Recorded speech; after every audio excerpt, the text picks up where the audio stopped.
வாசிக்கலாம்.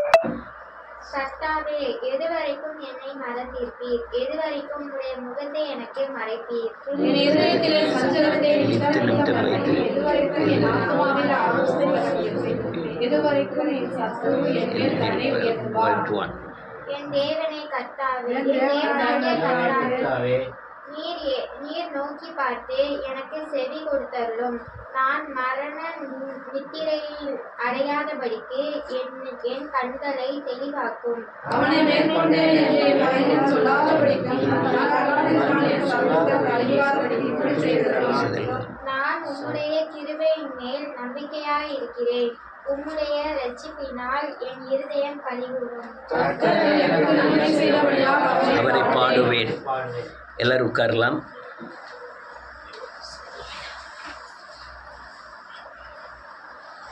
இஸ்வேம சோதரன் நீ பேசு, நாங்கள் கேட்கட்டும். ஒரு ஆள் மரணத்துக்கு முந்தி ஒரு தெளிச்சல் உண்டாகும். பார்த்துருக்கீங்களா? என்னமே தெரியல. படுத்திருக்க ஆள் எந்திரிச்சு உட்காந்துரும். சாப்பிடாத ஆள் கொஞ்சம் கொண்டாங்க, மட்டன் வச்சு கொண்டாங்க, நான் சாப்பிடட்டும் அப்படிம்பாங்க. சில ஆட்கள், பிடித்த ஆட்கள் அல்வா கொண்டாங்க, நாங்கள் சாப்பிடணும் அப்படிம்பாங்க. ஆள் இறந்த பிறகு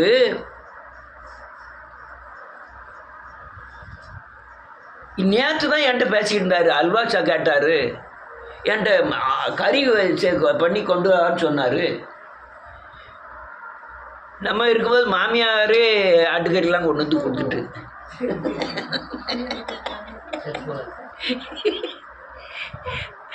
இல்லையா? ஆனால் சில ஆட்கள் என்ன செய்யும் தெரியுமா? 2 நாளைக்கு முந்தைய கவலையாக இருக்கும். நான் சாக போகிறேன்னே சொல்லணும். கேள்விப்பட்டிருக்கீங்களா? நான் சாக போகிறேன், என் மவளெல்லாம் வர சொல்லு, மவனை வர சொல்லு, நான் பார்க்கணும், நான் 2 நாள் தான் உயிரோடு இருப்பேன். தற்கொலை பண்ணி சாகும்போது சொல்லக்கூடிய வார்த்தை வேறு, அது திட்டமிட்டு செய்யக்கூடியது. எங்கள் அண்ணன் தெருவில் பூராமே சொல்லிட்டு இருக்கான், நான் 100 நாள் தான் இருப்பேன், நான் செத்துருவேன்னு சொல்லிட்டு இருக்கான். அது திட்டமிட்டு செய்யக்கூடியது. ஆனால் திட்டமே இடாமல் ஒரு ஆளுக்கு அவங்களுக்கே மனசில் தோணும் நம்ம சாக போகிறோம்னு. அல்லேலூயா. அந்த அதாவது சாக போகிறது அவங்களுக்கு தெரிஞ்சு, அல்லேலூயா. சில ஆட்கள் அப்படியே சாக போகிறது அவங்களுக்கே நல்லா தெரியும், சில ஆளுக்கு தெரியாது. அல்லேலூயா. அவங்க செய்கைகள் மூலமாக தெரியும் இவங்க சாக போகிறாங்கன்னு. ஏன்னா சாப்பாடு அதிகமாக சாப்பிட மாட்டாங்க, ஒரு சிரித்து பேச மாட்டாங்க, அப்படியே மௌனமாகவே இருந்துருவாங்க. இருந்து குறிப்பிட்ட நேரம் வரும்போது அவங்களே அறியாமல் உயிரே போயிடும். அல்லேலூயா. மரணம் அடைவதற்கு முன்பாக வரக்கூடிய ஒரு நித்திரை. நித்திரைன்னா உயிரோடு இருப்பாங்க, ஆனால் இருக்கும்போதே தான் சாக போகிறேங்கிற எண்ணம் அவங்களுக்குள்ளே இருந்து அவங்க அல்லேலூயா சிரிக்கிறதை விட்டுருவாங்க, பேசுகிறத விட்டுருவாங்க, அல்லேலூயா சமாதானமாக சாப்பிட்றத விட்டுருவாங்க. சில ஆட்கள் நேசிக்கிறத விட்டுருவாங்க. அல்லேலூயா. அவங்க சாக போகிறாங்கன்னு அவங்களுக்கு தெரியுது. சில ஆள் சொல்லும், சில ஆள் சொல்லாது. ஐ மீன் இதே மாதிரி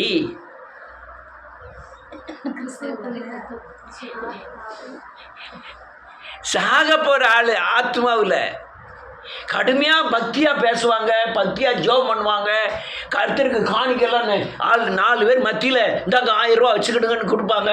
அவங்க சாக போகிறாங்க, ஆத்மாவில் என்ன செய்ய போகிறாங்க? அவங்க தன்னுடைய பக்தியின் பலத்தை வெளியே அதிகமாக காட்ட நினைப்பாங்க. ஆத்மாவில் மரணம் இருக்கிறவங்க. இந்த மீரியாம் அப்படி தான் கடைசி நேரத்தில் பயங்கரமாக பக்தியாக இருந்த மாதிரி இருந்தது. ஆனால் சில ஆள் மௌனமாகவே இருக்கும், மௌனமாகவே மரித்து விடுவார்கள். எப்போ ஆவிக்குரிய மரணம் அவங்களுக்கு மட்டும்தான் தெரியும். சபை சரியில்லை, ஊழியக்காரர் சரியில்லை, என்னமோ 4 பேரை வச்சு குப்பி அடிச்சுக்கிட்டு இருக்காரு அப்படின்ட்டு. ஆனால் வெளியே பக்தியாக இருக்கும், உள்ள அந்த மரண நித்திரையானது உண்டாகிட்டே இருக்கும், மனசுக்குள்ளே பேசிக்கிட்டே இருக்கும். மனசு சத்தியம் நம்மளை நோக்கி தான் பேசிக்கிட்டே இருக்காரு எப்போ பார்த்தாலும். கண்டிச்சு பேசுறாரு, இப்படி செய்யக்கூடாது, இப்படி செய்யணும்னு பேசுறாரு. ஏதாவது ஒரு காரணங்களை சொல்லி தன் ஆத்மாவில் தேவனை விட்டு விலக்கக்கூடிய ஆவிக்குரிய மரணத்திற்கு அதுவான கிரியைகளை பிசாசானவன் செய்து கொண்டே இருப்பான். ஆவிக்குரிய மரணம் ஏற்படுவதற்கு முன்னால நடக்கக்கூடிய இந்த உறக்கம், அதாவது நித்திரை. வாசிப்போமே,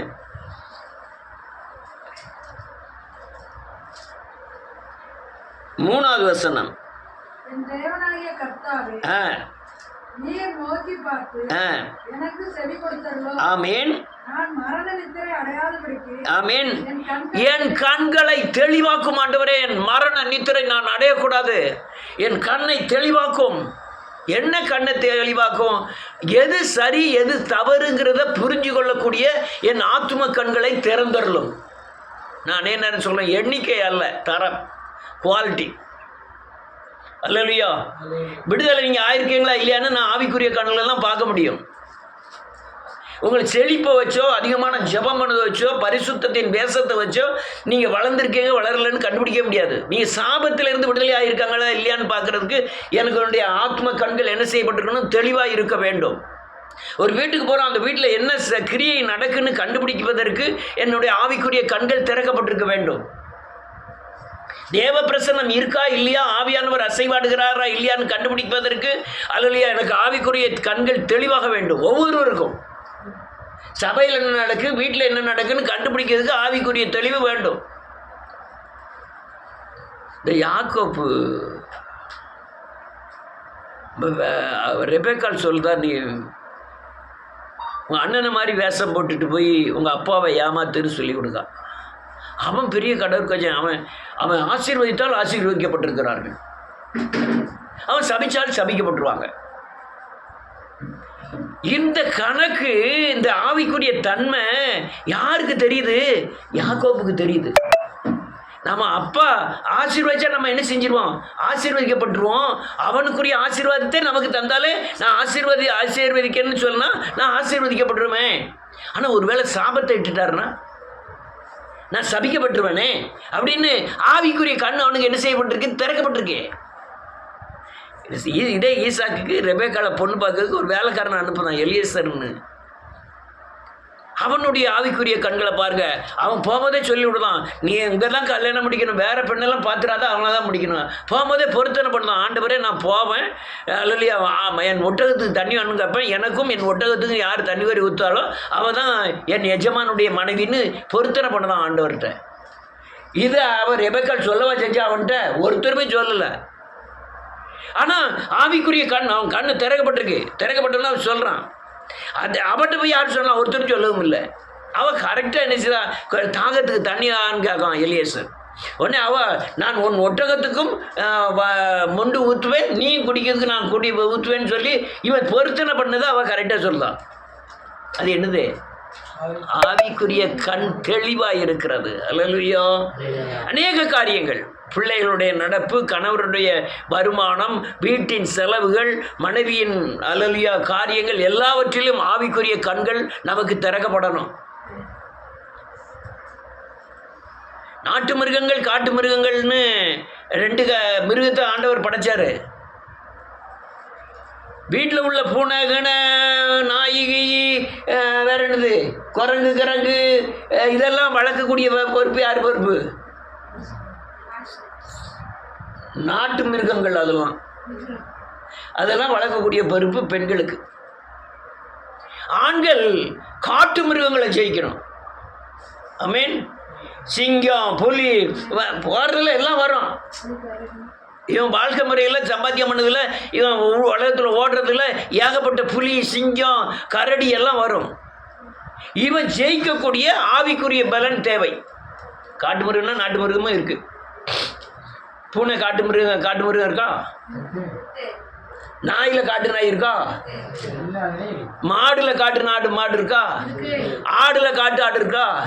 அப்போ காட்டில் உள்ளதை ஆண்கள் ஃபேஸ் பண்ணணும், நாட்டில் உள்ளதை பெண்கள் ஃபேஸ் பண்ணணும். அல்லேலூயா. காட்டு மிருகங்களில் சர்ப்பமானது மிக தந்திரமுள்ளதாக இருந்தது. இவன் காவல் காக்காமல் போயிட்டான். யாரு? ஆதாம். காவல் காத்திருந்தா அவன் பண்படுத்தவும் காவல் காக்கவும் அனுமதிச்சிருந்தாரு. அவன் காவல் காக்காமல் போயிட்டான், பண்படுத்தினான், பழங்கள்லாம் முளைச்சிருந்தது. ஆனால் காவல் காக்காமல் இருந்ததுனால தான் காட்டு மிருகன் உள்ளே வந்துட்டு. அதே மாதிரி உங்கள் விருட்சிக தோட்டத்துக்குள்ளே உங்கள் குடும்பத்துக்குள்ளே வருகிற காட்டு மிருகங்களாகிய சர்ப்பத்தை நீங்கள் சரியானபடி கண்டுபிடிக்க உங்களுக்கு தெரியணும். அல்லேலூயா, தெரியணும். அது காட்டு மிருகம் என்ன செய்யுமா? வாசிங்க 1வது வசனம். கர்த்தாவே, எதுவரைக்கும் என்னை மறந்திருப்பீர்? ஆமென். எதுவரைக்கும் உம்முடைய முகத்தை எனக்கு மறைப்பீர்? மரண நித்திரை அடையதுக்கு முந்தி தேவன் பார்க்கிறாரு. அல்லேலூயா, தேவன் அல்லேலூயா நம்ம முகத்தை நம்ம மேலுக்கு நம்ம மறக்காம நினைச்சிருக்கிறாருங்கிறத புரியவே செய்யாது. நம்மளே ஆண்டவர் பார்த்து கேட்போம், ஆண்டவர் உங்களுக்கு கண்ணு இருக்கா, காது இருக்கா, நான் ஜோம் பண்ணதான் கேட்க மாட்டேங்கிறேன், எங்கே இருக்காரு? அவர் எங்கே இருக்காரு? பக்கத்தில் தான் இருக்கார், நமக்குள்ள தான் இருக்கார். ஆனால் அந்த மரண நித்திரை அறையதுக்கு முந்தி இவர் நம்ம கூட இருக்க மாதிரியே தெரியாது. ஒரு ஆள் சாகிறதுக்கு முந்தி எல்லாத்தையும் வெறுத்துருவாங்க, ஒரு ஆள் சாகிறதுக்கு முந்தி எல்லாத்தையும் விரும்புவாங்க. பாருங்க, எங்கள் அக்காளை கொட்டுவா, என் தங்கச்சியை கொட்டுவா, கடைசி வந்து அல்லேலூயா நகை மேலே அவளுக்கு விருப்பம் இருந்ததுன்னா நகையை உரசி தண்ணி ஊற்றி அவள் வாயில் ஊற்றுறாதான் உயிர் பாவம். உயிர் எதில் கிடக்கு? கிடக்கு. மண்ணை கரைஞ்சி வாயில் ஊற்றும். மாடு விருப்பம் உள்ளவங்களுக்கு பாலியா? அதான் பால்.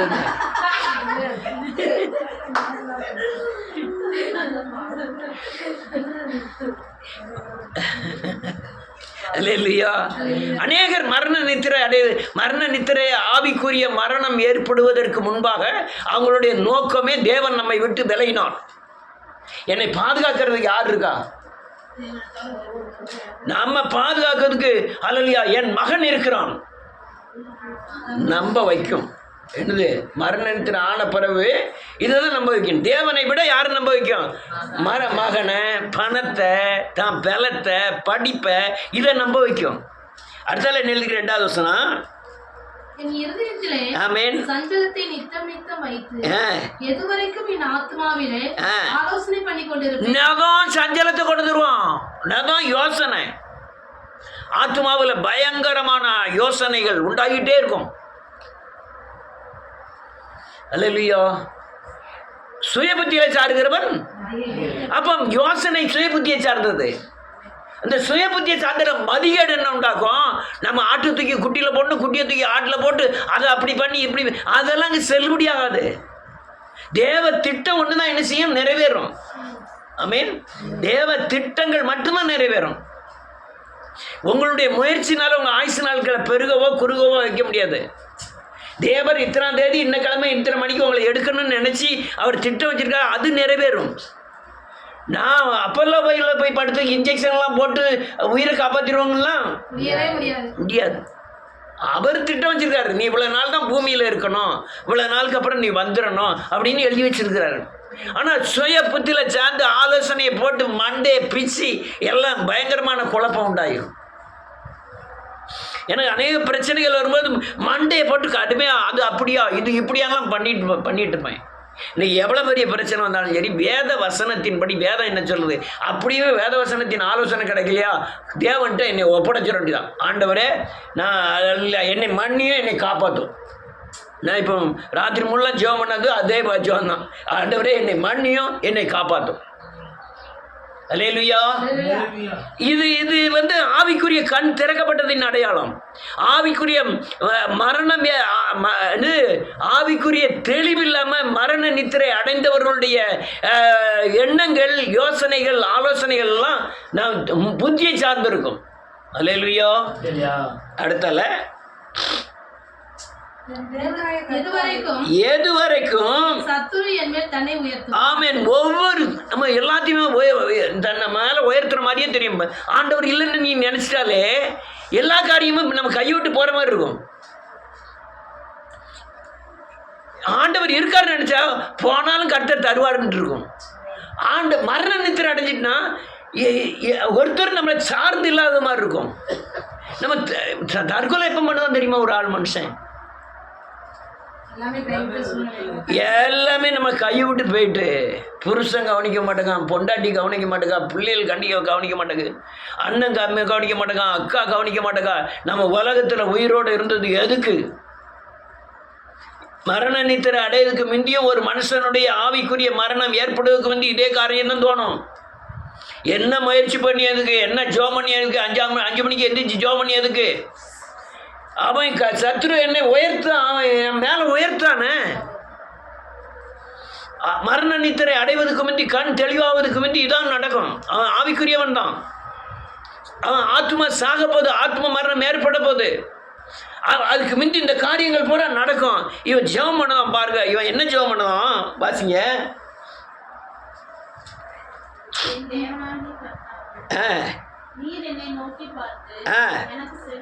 செவி கொடுத்தரலும். ஆமென். இவன் ஒரு ஜெபம் பண்ணதான், ஆண்டவரே தேவனாகிய கர்த்தாவே என்னை நோக்கி பாரு. முதல்ல நீ ஆவிக்குரிய வழிமுறைகளுக்கு அப்பால் என் சுய முயற்சியிலே சுய புத்தியிலே சார்ந்து இந்த உலகத்தில் நான் வாழலான்னு நினைக்கிறேன். இது என்னை சத்துரு என்னை படாத பாடுபடுத்துகிறான். சத்துரு முதல்ல எங்கே பிடிப்பான் தெரியுமா உங்களை? ஆத்மாவில் சஞ்சலத்தை கொடுத்து, வேதனையை கொடுத்து, நெருக்கத்தை கொடுத்துருவான். அல்லேலூயா. எத்தனையோ நேரங்கள் அவமானத்தை சகிச்சிருப்பீங்க. அதெல்லாம் மறந்து போகும். ஒரு சின்ன அவமானம் அவங்களுக்கு சஞ்சலத்தை கொண்டு வரும். இப்படி ஏசிட்டானே, அல்லேலூயா, இப்படி ஏசிட்டானே, ஐயோங்கிற மாதிரி இருக்கும். அவன் சொல்றான், ஜெபம் பண்றான், என் தேவனாகிய கர்த்தாவே நீர் என்னை முதல்ல நோக்கி பாரும் ஆண்டவரே. என் செவி எனக்கு முதல்ல என் வார்த்தையை கேளும். என்னன்னா, எனக்கு ஆவிக்குரிய மரணம் அடையிறதுக்கு முந்தி எனக்கு ஒரு நித்திரை உண்டாகுது. நான் ஆவிக்குரிய மரணம் அடைய போகிறேன். அதனால் என் ஆவிக்குரிய கண்களை தெளிவாக்கி, எது மாமிசத்தின் கிரியை, எது ஆவிக்குரிய கிரியை, நான் எது என் பலவீனம், எது பிசாசின் கிரியை, இந்த பிசாசின் கிரியையில் எப்படி நான் பலன் அடைய வேண்டுங்கிறத என் ஆத்மாவுக்கு என்ன செய்யும்? தெளிவுபடுத்தும். அல்லேலூயா. தெளிவுபடுத்தும். வசனத்தை வச்சு ஜெபம் பண்ணா நீங்கள் இப்போ விடுதலை அடைஞ்சிருவீங்க. ஒரு காரியத்துக்கு நீங்கள் ஜெபம் பண்ணி விசுவாசிக்க ஆரம்பிச்சிட்டாலே விடுதலை அடைஞ்சிருவீங்க. ஆனால் அந்த விசுவாசிக்க விடாமல், அல்லேலூயா, இந்த காரியத்தை முன்னால் கொண்டு வந்து தேவனை, அல்லேலூயா, மறைக்க பண்ணி விடுவான் பிசாசானவன். ஒரு பிரச்சனை நடந்துட்டு அந்த பிரச்சனையை கொண்டு முன்ன வச்சிருவான். பக்கத்து வீட்டுக்காரியை கொண்டு முன்ன வச்சிருவான். ஜெபம் ஓடாது. அவள் பேசின பேச்சும் வார்த்தைன்னா இங்கே வரும். ஜெபம் பண்ணும்போதே வரும். ஜானு சொல்லி ஒன்றையும் சொல்லலை, செல்வியும் சொல்லலை. ஆனால் அதுதான் நடக்கும். ஜெபனுக்கு வாஞ்சே இருக்கும், முழங்கால் போடுவீங்க. ஆனால் அவன் முன்ன நிற்பா, முன்னால் நிற்கும். ஆமென். இது என்ன தெரியுமா? ஆவிக்குரிய மரணத்துக்கு உண்டான கண்ணை குருடாக்கக்கூடிய தன்மை. உடனே என்ன செய்யணும்? பாவரிக்கை செய்து வேதங்களை வாசிக்கணும். ஒரு வசனங்க, ஒரு அதிகாரத்தை எடுத்து திரும்ப திரும்ப வாசித்தா அந்த காரியங்கள்லேருந்து நீங்கள் விடுதலை அடைஞ்சி தேவன் மேலே ஒரு வைராக்கியம் வந்து தேவனை நோக்கி விசுவாசத்தோடு ஜெபம் பண்ண வைப்பார். கண் தெளிவாயிரும். அல்லேலூயா. கண், ஆவிக்குரிய கண் தெளிவாயிரும். அல்லேலூயா. இருதயத்தில் உங்களுக்கு விசுவாசம் வந்துட்டாலே ஆவிக்குரிய கண் தெளிவாயிரும். மரண நித்திரை ரொம்ப மோசமானது. சில ஆட்கள் கர்த்தரை விட்டு விலக போகிறாங்கனாலே அப்படியே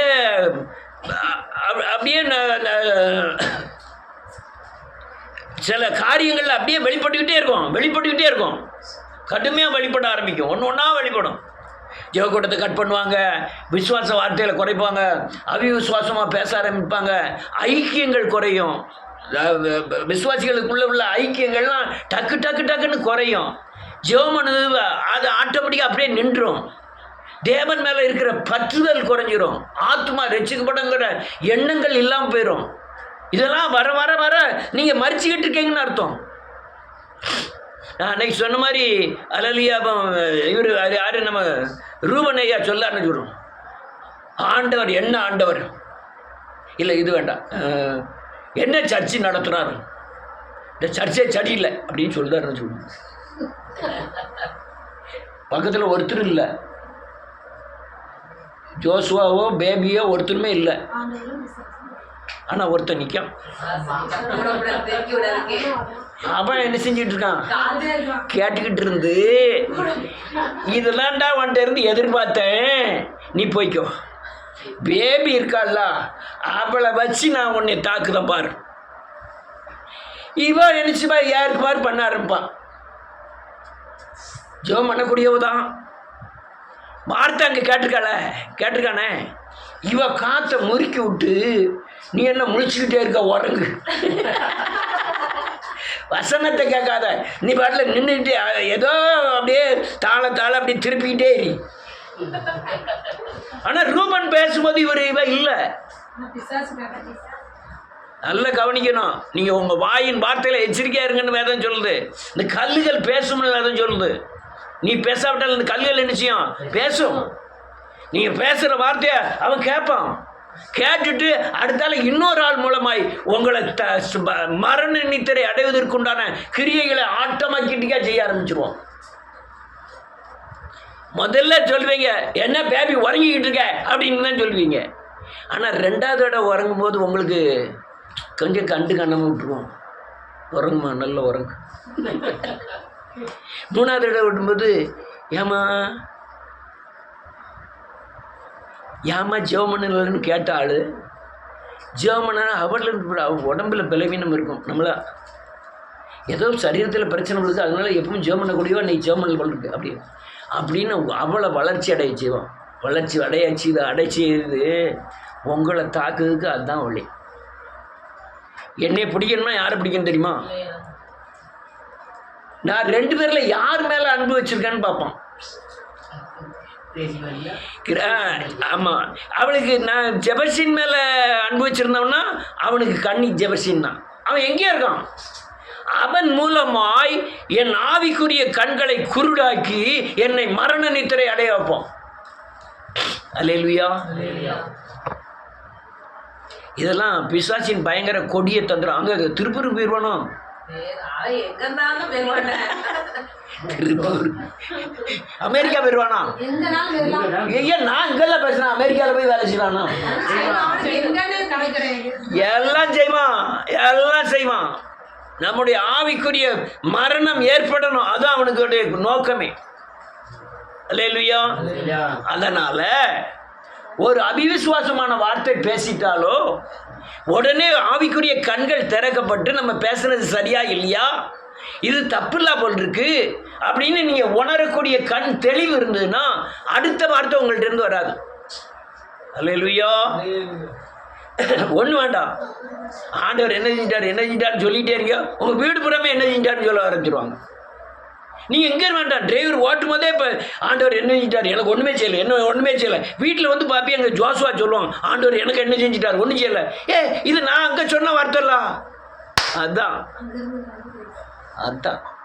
குடும்பம் வந்து ஒரு கூடு, அதில் கட்டி எழுப்பப்படுகிற தேவனாலே இடிக்கிறதுக்கு ஏதாவது ஒரு கோணத்தில் இடிக்கிறதுக்கு அவன் வழிகளை பார்ப்பான். அல்லேலூயா. அடுத்த வசனம் என்ன சொல்லுது? அவனை மேற்கொண்டேன் என்று அந்த அந்த ஜெபத்துல தொடர்ச்சி, அவனை நான் மேற்கொண்டேன் என்று சொல்லாதபடிக்கு நான் தள்ளாடுகிறதுனால் காலிகுறாதபடிக்கு என்னுடைய ஆத்ம மனக்கண்களை என்ன செஞ்சிடும், திறந்தரும் மனக்கண்ணை தெளிவாக்கும். நல்ல கல்கடி என்ன பிரச்சனைகள் மாட்டாலும் சரி, ஜெபம் உங்களை பாதுகாக்கும். இருளானது அவிசுவாசத்தை கொண்டு வரும், அது மரண இருளை கொண்டு வரும். ஆனால் நீங்கள் ஜெபிக்க ஆரம்பிச்சு கர்த்தாவே நிலைமை இதுதான் நீங்க அறிக்கை செய்ய ஆரம்பிச்சீங்கன்னா மரண நித்திரையிலிருந்து வெளியே வந்துடலாம். இயேசுவின் நாமத்தினால. மரண நித்திரை ரொம்ப கோரமானது. ஏன்னா நீங்க ஆத்மா மரணம் அடையாதவரே அது உன்னை விடுவதே இல்லை. ஆத்மா மரணம் அல்லையா நடைபெணத்துக்கு சமம். ஆமென்.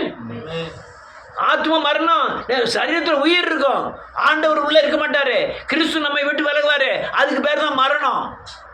அந்த மரணம் அல்லையா மனம் திரும்புதல் பாவ மன்னிப்பை நிச்சயம் பெற்ற பெறும் வரை அந்த உயிர் உங்களுக்கு எல்லாம் திரும்ப வராது. மனம் திரும்பி பாவ மன்னிப்பை நிச்சயத்தை பெற்று அதுக்கப்புறம் அவிசுவாசம் நீங்கும்படி எனக்கு உதவி செய்யணும்னு ஜெபம் பண்றான். யாரு?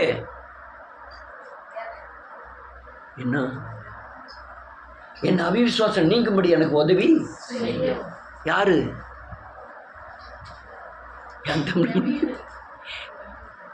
இல்ல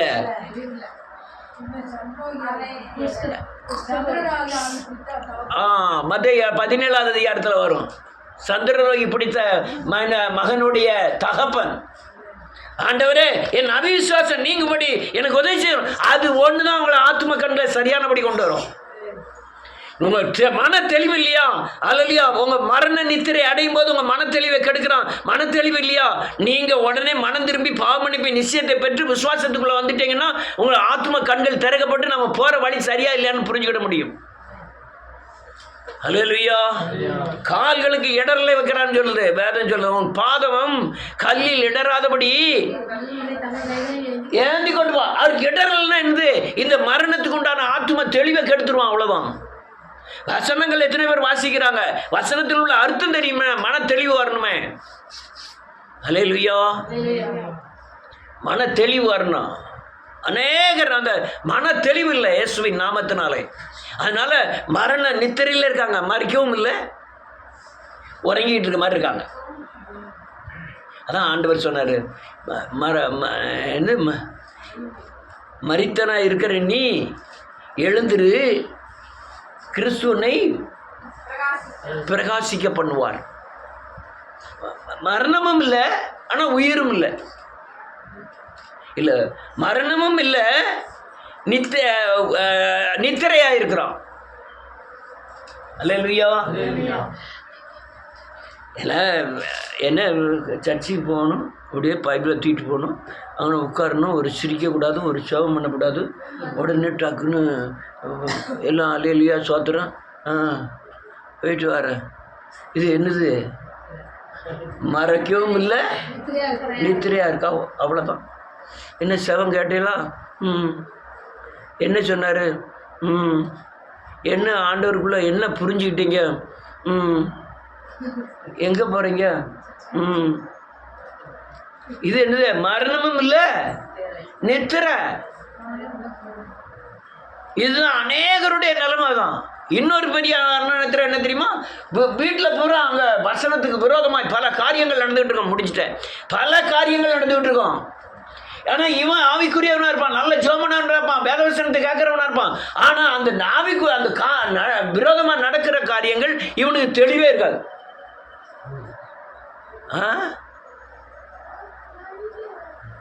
நான் சொல்லுது புரியுதா?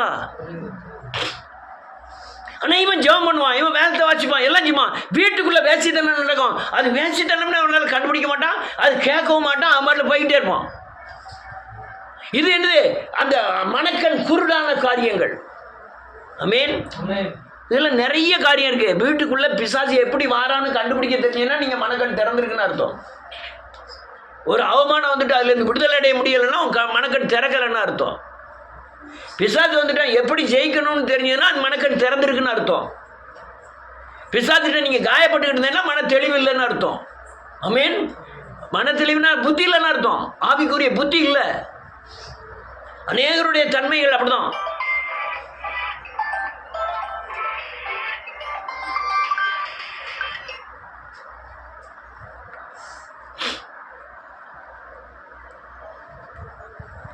ஆளுங்க ஒவ்வொரு செல்லில் இருந்தாங்கன்னா எப்படி? அல்லேலூயா. மனக்கண் திறக்கணும்.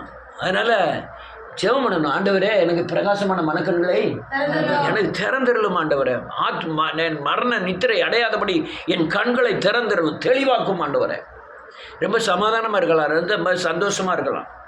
மனக்கண் மட்டும் திறக்கப்பட்டோம்னா எல்லா பிசாசின் போராட்டத்துக்கும் விடுதலையாதுக்கு உண்டான வழிமுறைகள் உங்களுக்கு தெரிய ஆரம்பிச்சிடும். தெரிய ஆரம்பிச்சுட்டா நீங்கள் மன தெளிவாக இருந்தீங்கன்னா, மன தெளிவில் இருந்தால் தான் பிரச்சனை. மன தெளிவு இருந்ததுன்னா உங்களுக்கு பிரச்சனையே கிடையாது. ஆமென். அதனால் இந்த ஜெபம் பண்ணணும், ஆண்டவரே என் மனக்கண்களை திறந்துடலும், ஆத்ம மனக்கண்களை தெளிவாக்கும், மரண நித்திரை அடையாதபடி என் மனதை தெளிவாக்கும் அப்படின்னு சொல்லி ஜெபம் பண்ணணும். அல்லேலூயா. அநேகருடைய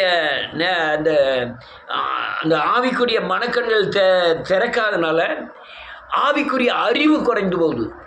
ஆவிக்குரிய அறிவு குறைந்ததுனால பிசாசினால் அதிகமாக காயப்படுகிறார்கள். அந்த காயம் என்ன செய்யுது, தொடர்ச்சியாக அவங்க காயப்பட்டு போய், அதாவது மரண நித்திரையும் அடையிறது இல்லை, அல்லையா மரணத்துக்குள்ளே போகிறதும் இல்லை, அதான் நித்திரையற அப்படியே இருப்பாங்க, அப்படியே இருந்துக்கிட்டு இருப்பாங்க, அந்த மரண நித்திரையிலே இருப்பாங்க, சாகவும் இல்லை உயிரோடவும் இல்லை. மெயின் அந்த நிலைமை பார்த்துருக்கீங்களா? சாகவும் இல்லை உயிரோடவும் இல்லை. எப்போ